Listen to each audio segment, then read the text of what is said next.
Alhamdulillah hadirin yang mulia, bertemu kembali dalam majelis ilmu, majelis yang agung, majelis yang akan memudahkan langkah-langkah ke surganya Allah Ta'ala.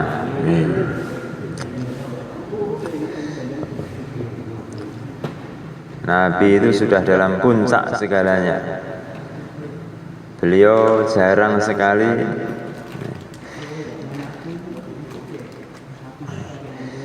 yang jelas termasuk riwayat yang ada beliau minta tambah ilmu sama apa Pak? Minum susu Pak. Nah, minum susu itu Nabi minta doa, minta tambah. Allahumma barik lana fi wa zidna minhu. Menunjukkan susu ini termasuk minuman yang sangat afdol. Nggih. Nggih.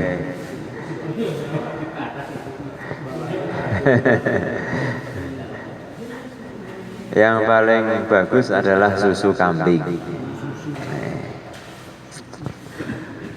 Yang jelas susu yang murni itu bagus. Kalau sapi kurang bagus. Sapi kurang bagus. Nggih bagus juga. Nggih paling bagus kambing.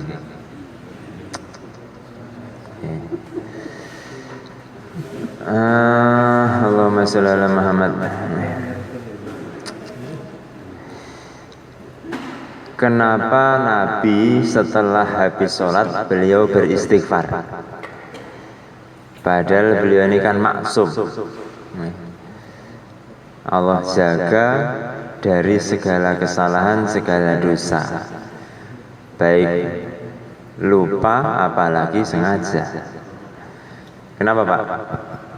Meninggikan derajat. Itu diantaranya.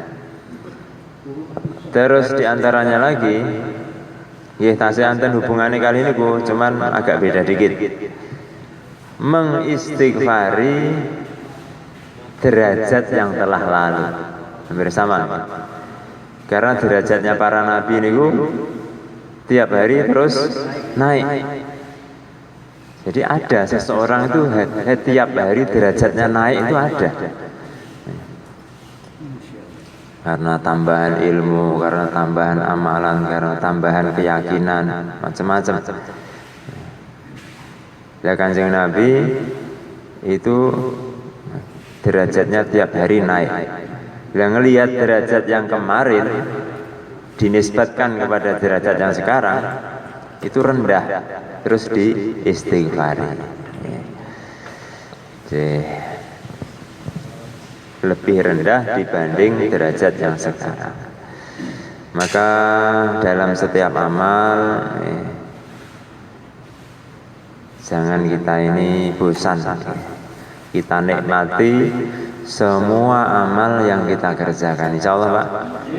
Bukan hanya mengerjakan tapi menikmati. Nah kalau nggak nikmat gimana? Dinikmat-nikmatkan. Akhirnya nanti Allah kasih nikmat betulan. Nggih. Bismillahirrahmanirrahim. Halaman tentang haul kemarin ya terakhir 131. Haul itu arti aslinya setahun. Syarat wajib zakat adalah haul. Ketika harta yang disimpan emas, kalau sekarang uang itu sudah mencapai nisab dan haul. Ngendap nggak pernah kurang dari nisab selama 1 tahun. Itu nanti baru wajib zakat. Ya kemudian kata-kata haul ini dibawa kepada makna diantaranya peringatan tahunan seorang ulama atau seorang aulia, orang-orang yang soleh. Biasanya apa kegiatannya, Pak? Biasanya kegiatannya ya, menceritakan sisi-sisi baik si wali tadi atau ulama tadi, yang kemudian jadi penyemangat untuk ditiru, menyemangatkan kita untuk amal. Memang di Quran sendiri Nabi dikasih oleh Allah cerita nabi-nabi yang terdahulu. Surat Hud, wa kullan naqussu 'alaika min amba'ir rusul ma nusabbitu bihi fu'adak. Apa fadilah kisah-kisah orang soleh? Satu, ma nusabbitu bihi fu'adak, menguatkan hati. Jadi kita mendengar cerita orang soleh niku menguatkan hati kita. Kemudian wa ja'aka fi hadhil haqqu wal mau'idah. Jadi kebenaran dan nasihat itu bisa disampaikan melalui sebuah cerita, dan itu nggak akan menyinggung. Tapi kalau hei kamu ndaklah begini, itu kadang-kadang orang bisa tersinggung. Tapi kalau kita menasihati dengan cara menceritakan orang lain, itu nggak akan menyinggung, dan yang dengar otomatis tertargib. Wa dzikra lil alamin, dan dari kisah-kisah itu juga bisa jadi peringatan untuk seluruh orang. Makanya adanya perayaan-perayaan haul. Apa dalilnya? Kemarin sudah sampai hadis yang mana nih Pak?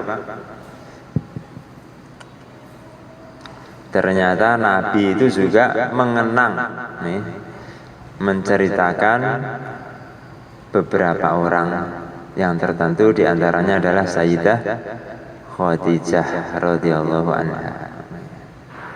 Seorang yang dekat dengan beliau, seorang yang sangat baik,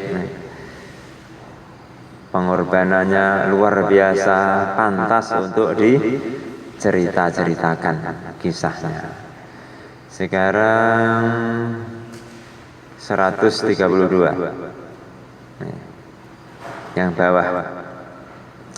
Bismillahirrahmanirrahim. Diriwayatkan dari Aisyah radhiyallahu anha bahwa jika Rasulullah Shallallahu Alaihi Wasallam menyembelih kambing, maka beliau berkata, bawalah ini ke teman-temannya Khadijah radhiyallahu anha. Sayyidah Aisyah berkata, suatu hari aku pernah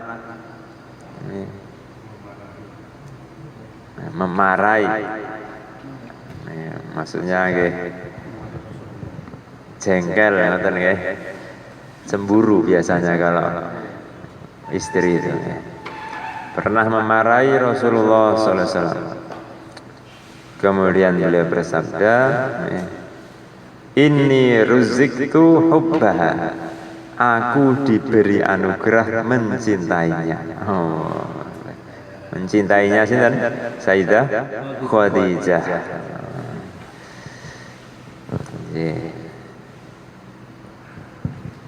Jadi saking ingatnya Nabi kepada Sayyidah Khadijah, sampai kalau ada makanan itu sering beliau menyuruh untuk diantar ke teman-temannya Sayyidah Khadijah. Karena memang begitu, diantara cara berbuat baik kepada orang yang sudah wafat, diantara cara berbuat baik kepada orang yang sudah wafat adalah dengan berhubungan baik kepada teman-teman almarhum tadi. Misalnya kita punya bapak, ibu yang sudah wafat, bagaimana cara kita berbakti yang mungkin kurang semasa orang tua kita masih hidup dulu di dunia? Nyambung silaturahmi, berbuat baik kepada teman-temannya orang tua, teman-temannya orang tua kita. Begitu juga baginda Nabi tadi. Diriwayatkan dari Anas bin Malik radhiyallahu anhu, jika Rasulullah Shallallahu Alaihi Wasallam diberi sesuatu, maka beliau bersabda, bawalah ini ke fulanah, ia adalah teman dekat Khadijah. Diriwayatkan dari Aisyah radhiyallahu anha bahwa Rasulullah sallallahu alaihi wasallam sering mengingati Sayyidah Khadijah. Cemburu Sayyidah Aisyah. Aku berkata, aku sinten iki? Sayyidah Aisyah.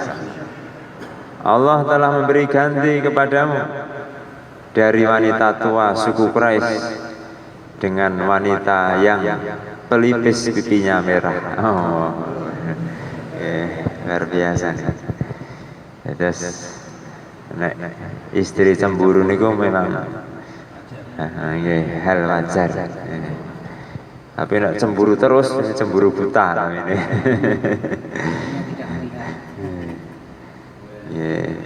Maka wajah Rasulullah SAW terlihat memerah yang tidak pernah aku lihat sebelumnya, kecuali saat turunnya wahyu atau saat beliau melihat orang yang sombong, hingga diketahui apakah itu rahmat atau azab.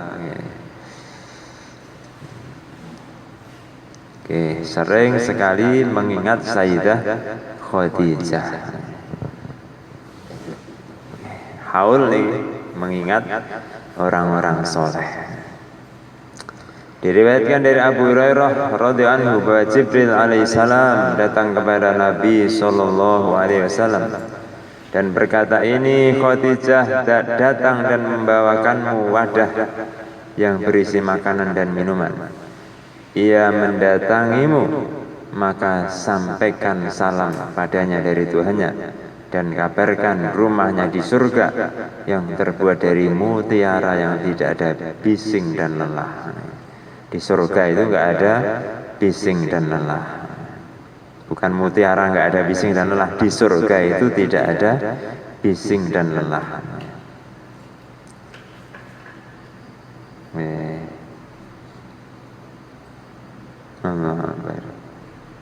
Jadi malaikat Jibril datang ngasih tahu Nabi bahwa Siti Khadijah mau datang membawa wadah berisi makanan dan minuman.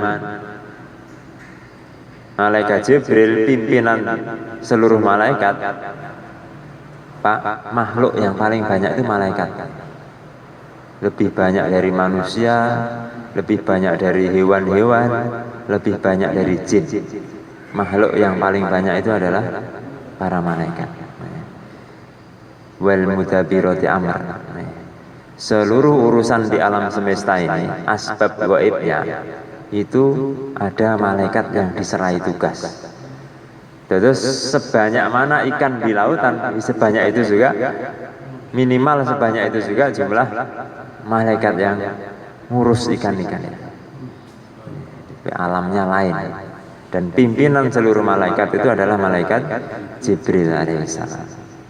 Datang sampai pesan kepada baginda Nabi, nanti kalau Khadijah datang, sampaikan salam dari Tuhannya.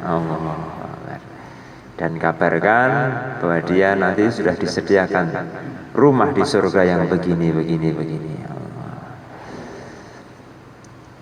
Diriwayatkan dari Ibnu Abbas radhiyallahu anhu bahwa Rasulullah sallallahu alaihi wasallam membuat 4 garis di tanah.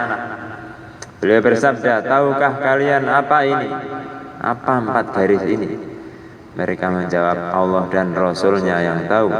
Rasulullah SAW menjawab, wanita surga yang paling utama adalah Khadijah binti Khuwailid, Fatimah binti Muhammad, Maryam binti Imran, dan Asiyah binti Muzahim, istri Fir'aun radhiyallahu ta'ala anhu. Abu Hatim berkata, Khadijah wafat 3 tahun sebelum hijrahnya Rasulullah SAW ke Madinah. Oke, bisa dipahami Pak ya. Jadi mengingat orang-orang soleh, menceritakan kebaikan-kebaikan mereka, itu ada dalilnya. Secara umum ada dalilnya. Maka kalau kita bikin acara yang isinya itu mengingat orang-orang soleh, menceritakan kebaikan-kebaikannya, itu juga ada dalilnya. Ada pertanyaan? Munji? Ustaz, ya, pertanyaan pertama tentang maka wajah Rasulullah terlihat memerah itu pengertiannya pada saat itu Rasulullah marah atau bagaimana? Yang hadis pertama. Yang kedua Ustaz, ini Khadijah datang dan membawa wadah yang berisi makanan. Zahirnya Khadijah itu yang datang atau bagaimana penjelasannya? Oke. Rasulullah itu dulu Kiai pernah menyampaikan, basarun laisakal basari, manusia tapi nggak seperti manusia, manusia yang sempurna. Maka ketika itu di antara bentuk kesempurnaan beliau,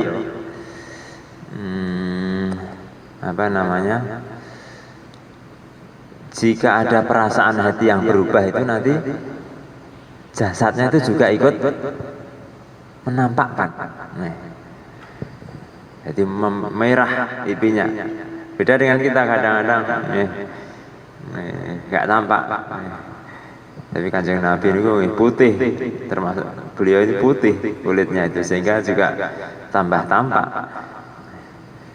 Nah, biasanya kalau pipi beliau merah itu biasanya beliau memang marah atau tidak menyenangi suatu hal. Begitu. Dan memang kata-kata Sayyidah Aisyah ketika ini memang kurang pas. Kemudian yang kedua, kisahnya yang memang Sayyidah Khadijah ini kan Masya Allah, cintanya kepada baginda Nabi itu luar biasa. Ingin segalanya dikorbankan untuk memuliakan baginda Nabi Sallallahu Alaihi Wasallam. Ya sudah biasa beliau datang seperti ini, datang membawa makanan, minuman. Nah waktu itu sedang di luar, malaikat Jibril ketika menemui Nabi sedang sendirian, dan nanti Khadijah akan datang. Nanti ketika sudah datang, sampaikan salam dari Allah Subhanahu wa Ta'ala. Pencipta alam semesta ngirim salam, Pak.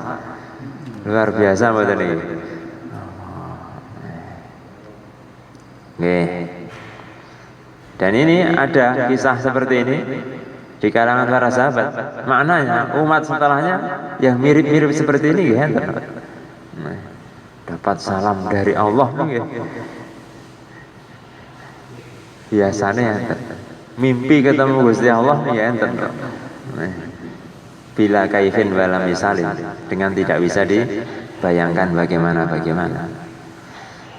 Kalau bisa dibayangkan berarti salah mimpinya itu.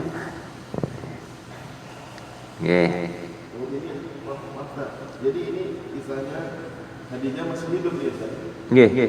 Masih hidup. Sayyidah Khadijah masih hidup.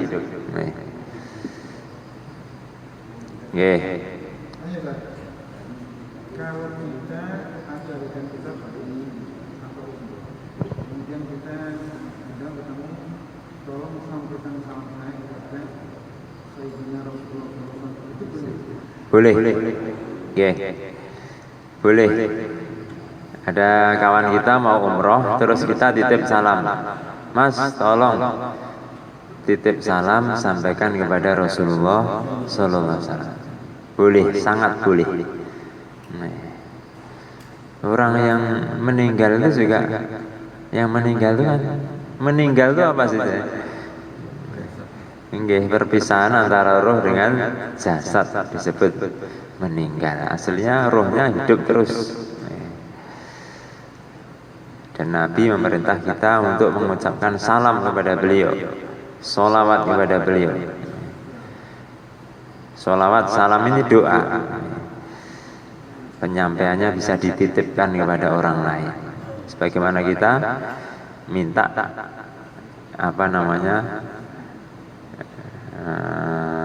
didoakan oleh orang lain, sama. Yang mau doa kita, tapi dititipkan kepada orang lain supaya mendoakan kita. Yang kita mau mengucapkan salam, tapi penyampaiannya dititipkan kepada orang lain.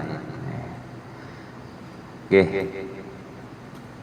Tadi dikatakan Ustaz itu jumlah malaikat lebih banyak dan paling banyak di antara makhluknya Allah. Oke. Termasuk jumlah ikan di lautan. Apakah termasuk seluruh makhluk? Ya manusia ada malaikatnya atau begitu? Oke, Terus begitu manusianya mati itu kemana?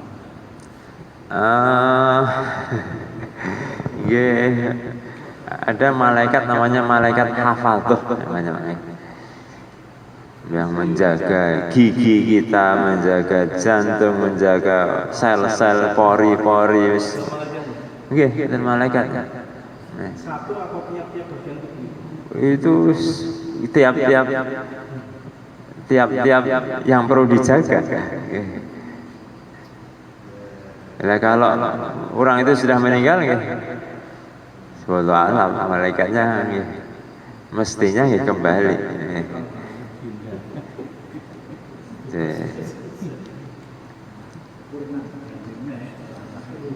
Itu di Baitul Ma'mur, tempat tawafnya para malaikat. Itu tiap hari 70.000 malaikat masuk situ tawaf dan enggak keluar sampai hari kiamat. Tiap hari masuk lagi 70.000, masuk lagi 70.000. Sejak awal alam semesta diciptakan. Jadi memang Allah Ta'ala untuk diantara untuk menunjukkan keagungannya, yang menciptakan hal-hal seperti itu. Makhluk-makhluk yang terus memujinya, menciptakan aturan-aturan yang luar biasa dahsyatnya, yang tidak ada cacatnya sama sekali. Jangan coba cari cacat aturan di dunia ini. Sakit betul. Masa kalau dilihat dari Allah nggak ada cacatnya. Dari kita ada orang yang salah begini, itu kalau dilihat dari hikmah ilahiyah, memang harus ada seperti itu.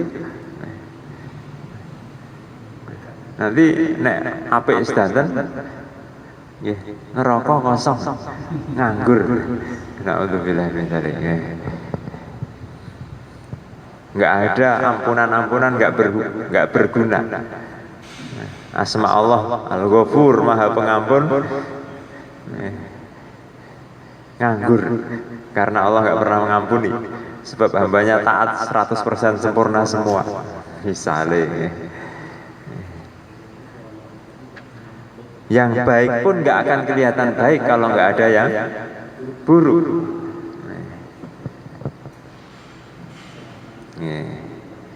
Pun lanjut. Pak Aziz.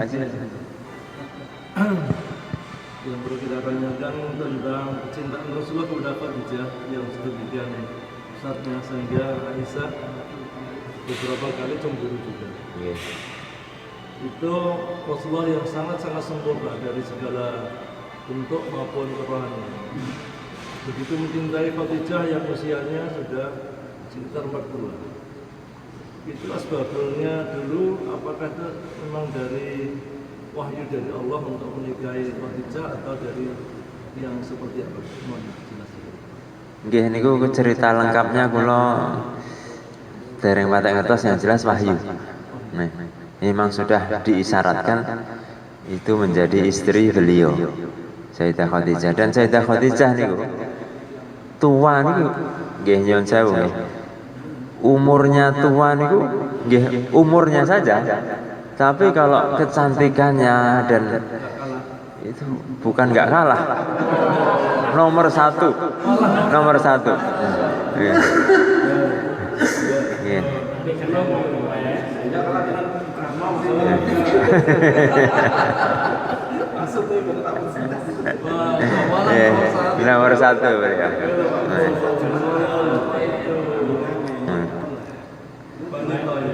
Bangsawan, nasabnya tinggi, kaya, solehah.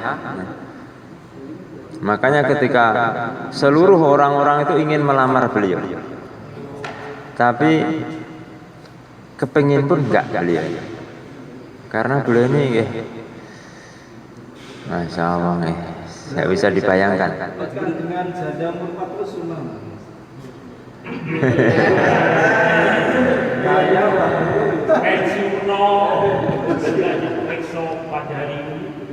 Sunnah niku luas maknane Pak ya.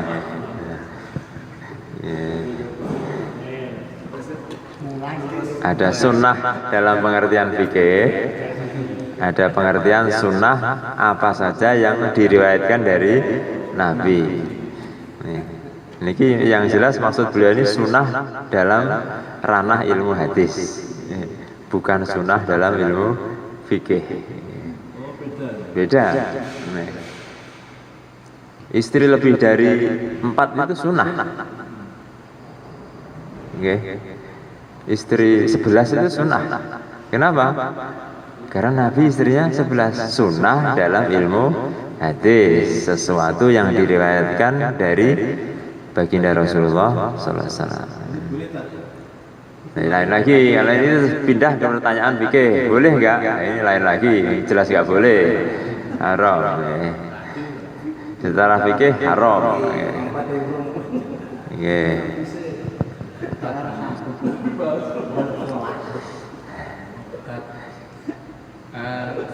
Siti Khadijah itu sebelum nikah dengan Nabi Muhammad, itu berarti sudah punya anak apa belum? Itu satu.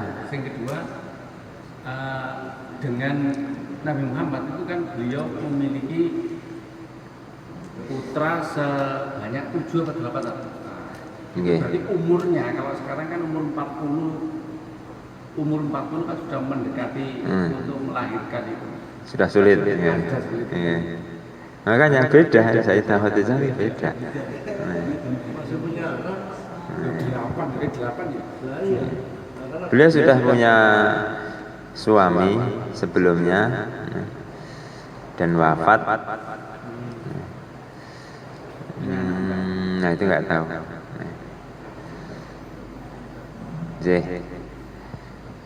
Ngoten nggih. Lanjut. Ketika ini nek enten sing kados Siti Khadijah nggih sami.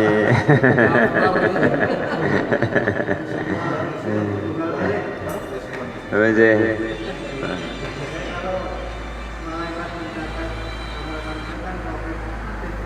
Nggih. Ada sendiri, nggih. Betul, ada sendiri-sendiri. Ada sendiri-sendiri. Rocky pun Atid. Oke. Nanti setelah kehidupan dalam dunia selesai, bagian manusia ke surga, bagian manusia ke neraka, terus para malaikat itu kemana?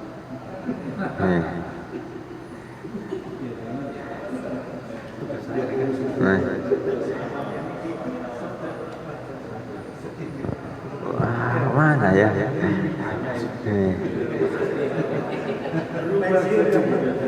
Bagi Israel. Iya. Kalau iblis ke neraka, kalau jin ada yang ke surga dan ada yang ke neraka, begitu juga manusia. Kalau hewan-hewan, batu-batuan musnah, kecuali beberapa hewan-hewan yang masuk surga. Ada, termasuk anjing Ashabul Kahfi, laba-laba yang menutupi gua Sur saat baginda Nabi bersembunyi itu. Kalau malaikat ini makirian betul-betul. Kalau selama ini saya memahaminya ke surga selama ini, tapi belum mendapat keterangan yang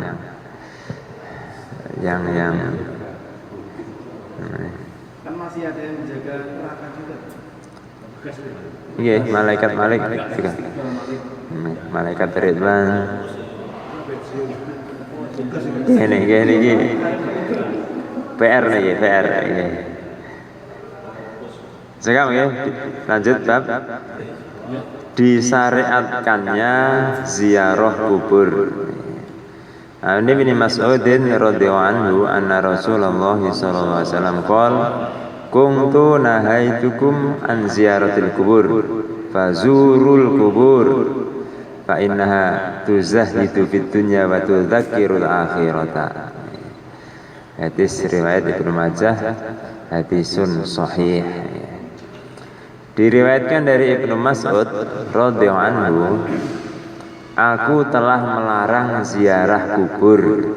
Jadi dulu Kanjeng Nabi itu pernah melarang para sahabat untuk ziarah kubur, nggak boleh.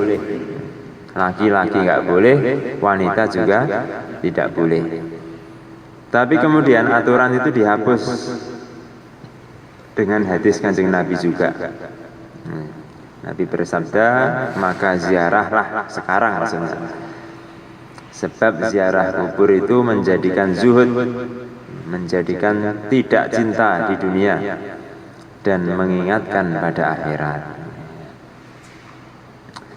Diriwayatkan dari Anas radhiyallahu anhu, aku telah melarang ziarah kubur. Bahwa Nabi bersabda, aku telah melarang ziarah kubur, maka ziarahlah. Sebab ziarah membuat hati menjadi lemah lembut, bisa meneteskan air mata, mengingat akhirat, dan jangan mengatakan yang buruk. Wala taqulu hajron. Ketika di kuburan itu jangan mengatakan yang buruk. Diriwayatkan dari Abu Bakar radhiyallahu anhu, barang siapa berziarah ke makam kedua orang tuanya atau salah satunya di hari Jumat, lalu ia membaca Yasin di dekatnya, maka ia diampuni. Jadi fadilah membaca Yasin di kuburan orang tua. Berarti ada fadilahnya, berarti memang ziarah itu dibolehkan, bahkan disunahkan. Hanya saja ulama memerinci, ketika untuk laki-laki jelas sunnah, untuk wanita khilaf. Ada yang mengatakan sunnah, tetap sunnah juga, karena secara umum tidak ada larangan. Tidak ada larangan untuk wanita berziarah kubur. Hanya saja wanita ini lemah, mudah mudah terenyuh terus. Terenyuh bukan ini yang jeleknya, berkeluh kesah. Ini berkeluh kesah. Napa bahasa Jawa ini berkeluh kesah nih? Rasulullah sambat, sambat. Hanya makanya sing dikhawatirkan ziarah kubur terus sambat, terus ziarah kubur terjadi ikhtilat karena laki-laki juga banyak di situ, akhirnya campur laki-laki wanita bukan mahram. Tapi kalau secara asal tidak ada larangan bagi wanita untuk berziarah kubur, asalkan dijaga kehormatan kewanitaannya itu, keadaannya sebagai wanita itu.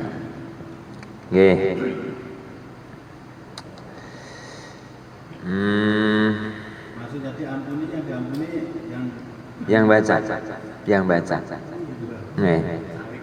Bukan ahli kuburnya, tak? Ini dalam redaksi lain itu yang baca. Nah, ahli kuburnya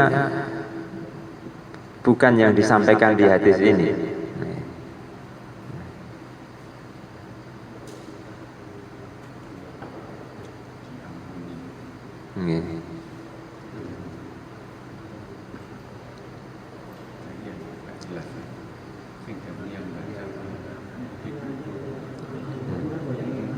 Ini kalau lihat susunan hadisnya yang kembalinya domir itu ke man zaro, yang berziarah, yang baca Yasin itu. Kalau apa namanya, guys, begitu dalam susunan lain. Kalau pahalanya itu pembahasan lain ya.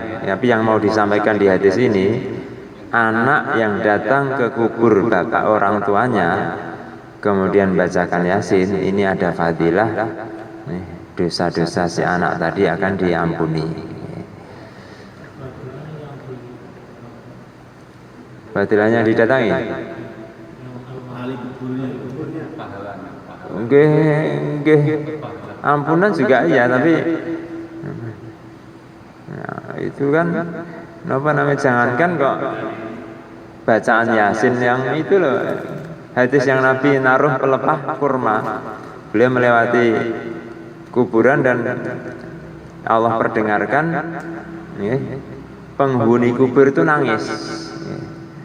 Nabi menyampaikan kepada sahabat, penghuni kubur ini sedang disiksa.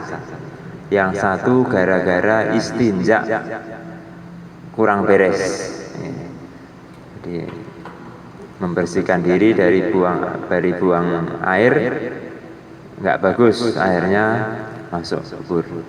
Yang satu lagi karena ghibah, tidak jaga mulutnya. Akhirnya beliau menaruh apa itu Pak? Pelepah kurma. Nah, pelepah kurma ini baca tasbih yang ini akan meringankan siksa penghuni kubur. Ya, kalau tasbih, semua makhluk kan bertasbih. Yusabbihu lahu ma fis samawati wa ma fil ard. Semua yang di langit dan semua yang di bumi itu bertasbih kepada Allah Ta'ala. Walakin la tafqahu tasbihahum, tapi kamu nggak tahu bagaimana bentuk tasbih mereka. Tapi kadang-kadang ya Allah tampakkan bunyi. Makanya ini tasbih dari apa namanya, pelepah kurma aja bermanfaat, apalagi tasbih yang dibaca manusia. Tasbih apalagi Quran. Zikir yang paling tinggi adalah bacaan Al-Quran. Dan qalbul Quran itu surat Yasin, yang memang disunahkan dibaca di sisi orang yang mau meninggal atau sudah meninggal. Mau takum itu maknanya dua, orang yang mau meninggal sudah sekarat itu, atau yang sudah meninggal. Sunnah dibacakan Yasin. Maka ampunan juga ada, pahala juga ada bagi orang tuanya itu.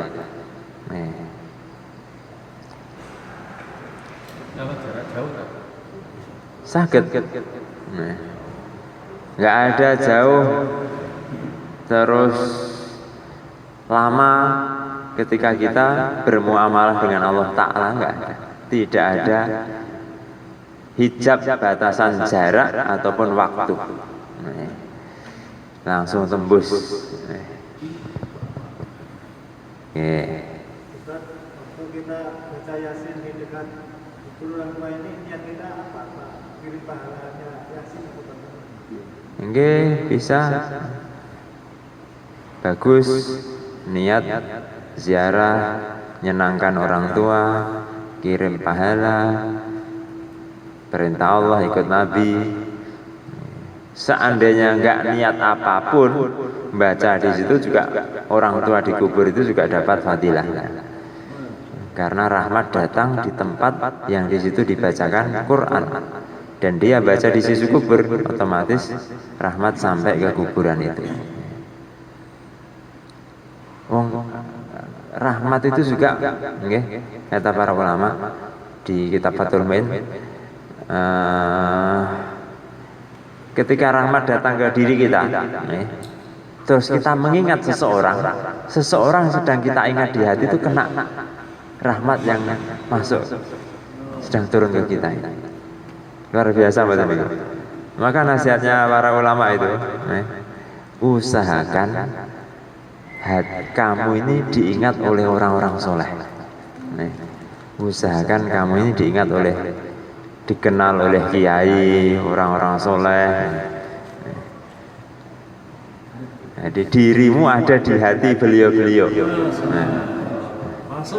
Sehingga nanti rahmat-rahmat yang turun ke beliau, dan itu pasti bercurah-curah yang enggak terhingga, akan sampai ke kita juga.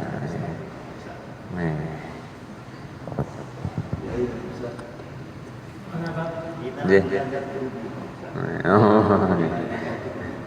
Umpama kita baca surat Yasin di dekat makam dan sekitarnya itu ada ahli kubur juga. Nggih. Apa surat Yasin itu juga sampai kepada sekitarnya? Dari segi rahmat yang datang ke tempat itu kena. Tapi dari segi penghadiahan pahala ya tergantung niat yang baca. Tapi dari segi rahmat secara umum dapat. Makanya ulama membahas yang lebih afdal itu seseorang itu malah dikubur di pekuburan umum, bukan di pekuburan pribadi. Kenapa? Karena nanti dapat banyak bagian dari doa-doa yang disampaikan ke ahli-ahli kubur di sekitar dia. Nah, terus kita malah pengen keren, aku pengen dewe kuburane. Wah, niku wonten malih ya. Kalau di dekat masjid. Ya, Di dekat masjid. ini luar biasa. Bismillahirrahmanirrahim. Beriban? Nek makame Patih Nerangku semua ini sebelah pundi maketan? Magetan. Jelok, jelok. Jelok ini pundi? Jelok itu sih ada masjid yang miliknya Dr. Nasir itu masuk. Mboten apa, Pak? Kita tugasnya di sana. Iya. Barangkali langsung. Kemarin jamaah Tangerang kita angkat di sana. Ada Terangkusumo, ada Yosenegoro. Iya. Keluarga sini. Ya keluarga sini. Mbah-mbahnya sini. Siap ngantar nanti. Ngoten ya, insyaallah.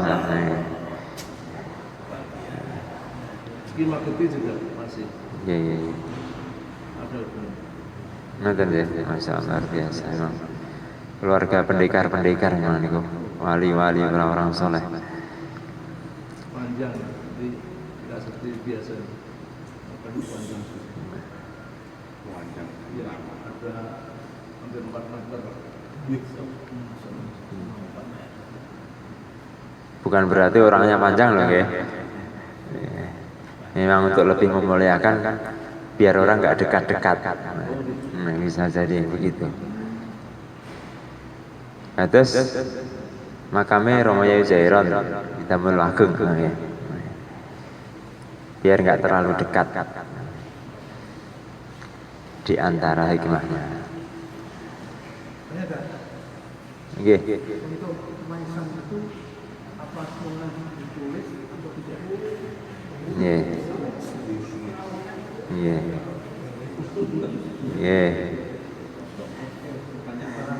Secara umum tidak, secara umum.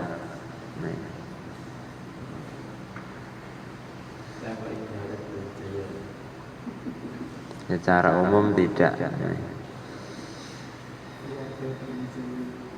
Tapi kalau makam-makam ulama besar, wali-wali itu banyak pengkhususan hukum, termasuk membangun itu yang nggak boleh untuk orang biasa, itu boleh untuk beliau-beliau itu.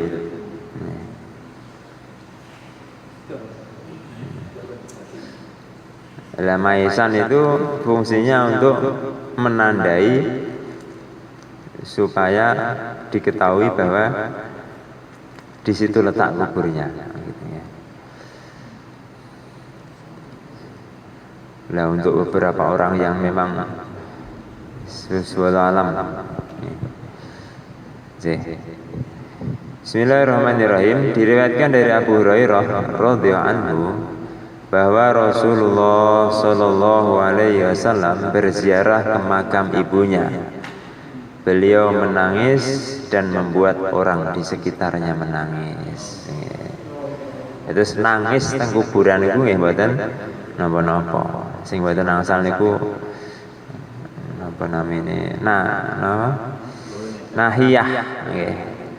Nangis yang menjerit-jerit, histeris, ratap-ratap, enggak boleh. Kalau nangis, sedih, nangis ini manusiawi, menandakan ada rahmat, ada perasaan sayang di hati. Ketika jenazah diletakkan dan dipukul oleh orang laki-laki di atas pundaknya, maka jika ia jenazah yang baik akan berkata, dahulukanlah aku, qaddimuni, cepatkanlah aku. Jenazah itu pengen dicepet nih. Makanya sunahnya ngubur jenazah niku nah cepat. Selesai diurus semua langsung segera. Termasuk hal yang disunahkan dicepatkan. Jika bukan jenazah yang baik, iya jenazah tadi akan berkata, celaka ini. Ya wailaha, mau dibawa kemana oleh kalian? Semua makhluk mendengar suaranya, suara jeritan si jenazah yang takut dibawa ke kuburan tadi, kecuali manusia. Andai manusia mendengarnya, maka ia akan pingsan.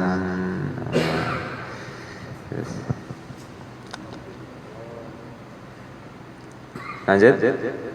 Nih, satu bab niki dihabiskan. Niki hadis yang berikutnya tadi masih sama. Terus kita baca aja.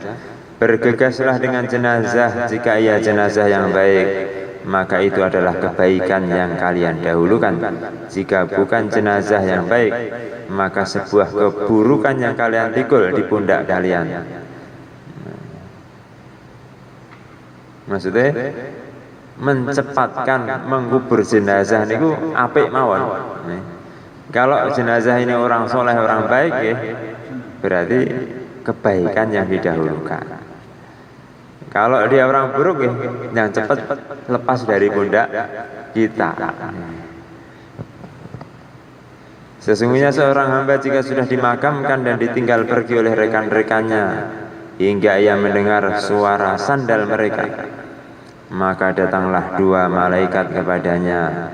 Ia mendudukkannya dan berkata, apa yang kamu katakan tentang lelaki ini? Maksudnya Nabi Muhammad. Terus diperlihatkan gambar Kanjeng Nabi kepada jenazah tadi.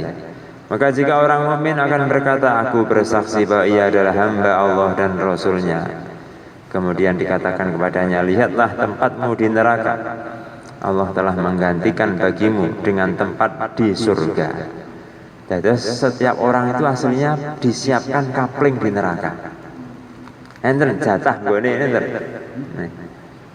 Jatah sampean neraka kene, surga kene. Ketika beramal baik, iki lho jajane asline kamu punya jatah neraka. Tapi karena kamu telah beramal baik, jatahmu itu enggak dipakai. Wah, akhirnya tambah syukur. Lah yang naudzubillah tsumma naudzubillah, yang sebaliknya ditambah sedih. Jane kowe ndek kapling nang surga. Sing kaya ngene endahe. Tapi gara-gara kamu ini beramal buruk, ini gantinya di neraka. Tambah sakit hati. Terus maka ia melihat keduanya, makamnya dilebarkan dan dipenuhi dengan warna hijau hingga hari kiamat. Jika orang kafir atau munafik, ia akan ditanya, apa yang kamu katakan tentang orang ini? Ia menjawab, aku tidak tahu, aku hanya berkata apa yang dikatakan manusia. Maka dikatakan kepadanya, kamu tidak tahu dan kamu tidak membaca. Lalu ia dipukul dengan pecut dari besi di dekat kedua telinganya.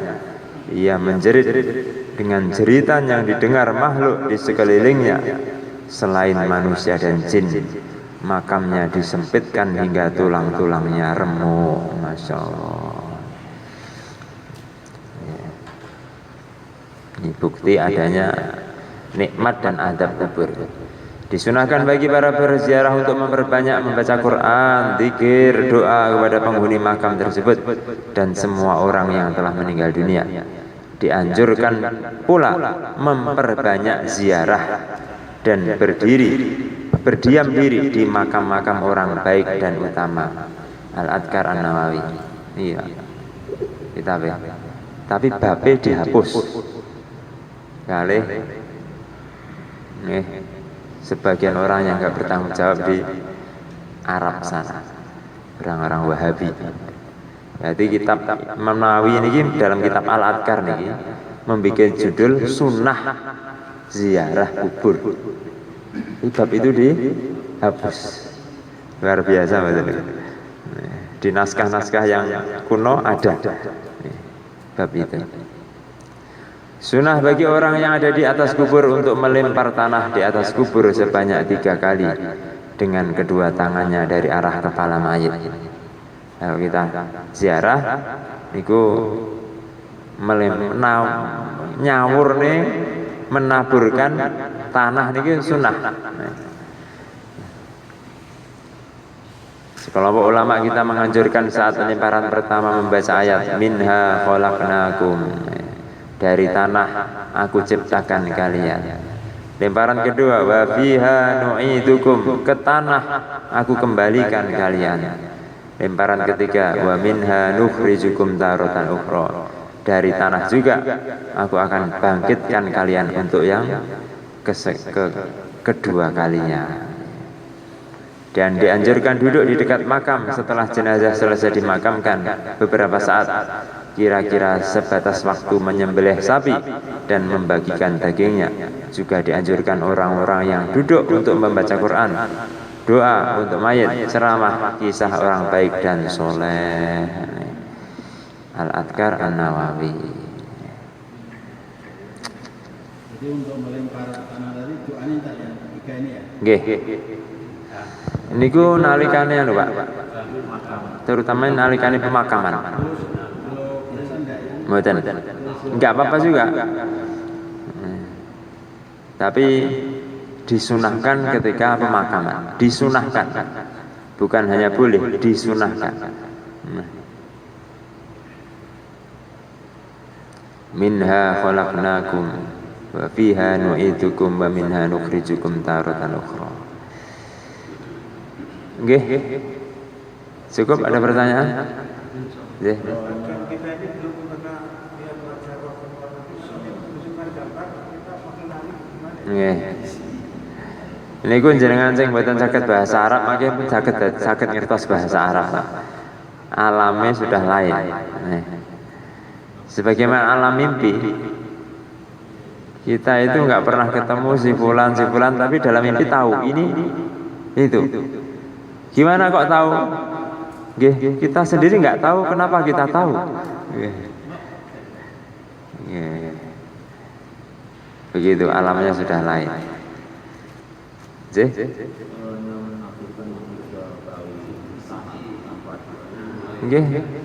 Sunnah.